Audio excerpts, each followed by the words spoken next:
Over the past few weeks, I've received hundreds, maybe even thousands of phone calls, faxes, emails, even courier pigeons from farmers all around New Zealand saying things like, Daniel, you have your PhD, your doctorate and your masters in farming.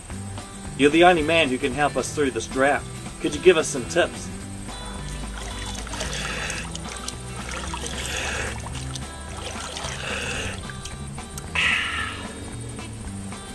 Now this is probably the worst drought I've seen since 1946. The only difference is the 1946 drought was much worse. Back then we had T-Rexes and Triceratops that drank a shitload more water than the little old cows we have today. In a drought, the first thing you need to do is get your grass growing again. And to do that, you need to increase your stocking rate. And you might be asking yourself, how is that going to work? And it's going to be very expensive. No, for some reason in a drought the price of cows goes down. Now the more cows you have, the more they urinate on the grass, and cows urinate a lot, and the more the cows urinate on the grass, the more moisture there is in the ground, thus the more grass will grow on your farm.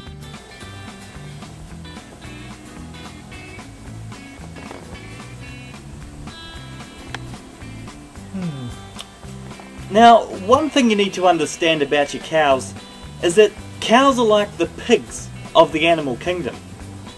They drink so much that you could classify them as binge drinkers. They'll just drink and drink until they fall over on the ground, slurring their words, telling each other, "Ah, you're my best friend," and moaning about their jobs.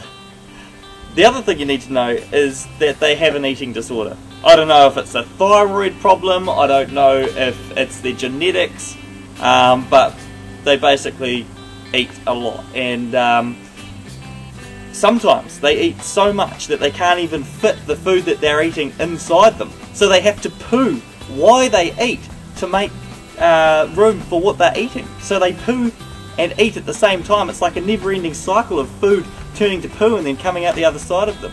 So in a drought you're going to want to slow their drinking down, because water gets very scarce in a drought if you haven't noticed. So slowing their drinking down is probably the easiest part. All you do, fill their trough up with ice, and then every time they go and have a drink they'll get brain freeze, and then they'll hate it. They'll hate drinking. They'll just probably stop drinking water altogether. Now the reason your cows eat so much is because they're stuck in a paddock all day with literally nothing to do apart from eat. So that's all they do. So what you need to do to slow their eating down is give them something else to do, like a TV. Where do you want it, guys? Down here?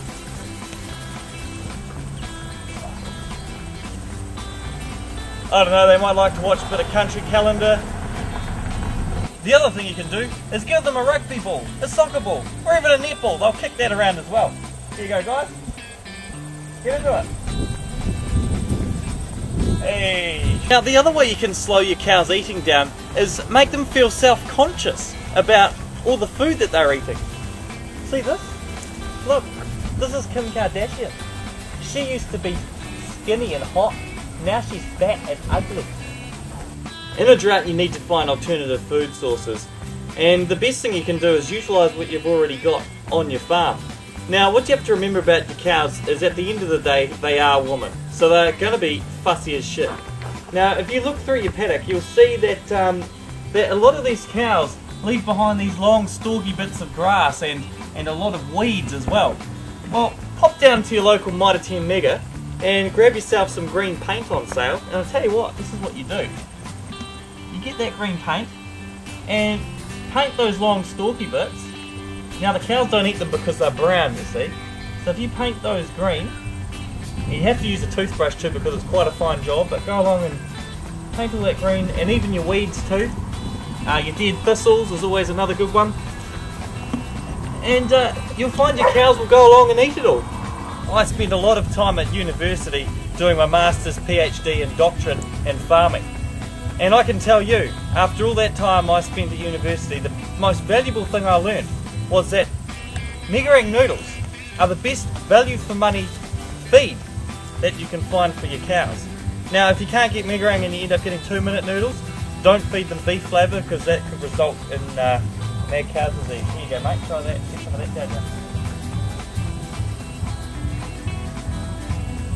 I love it.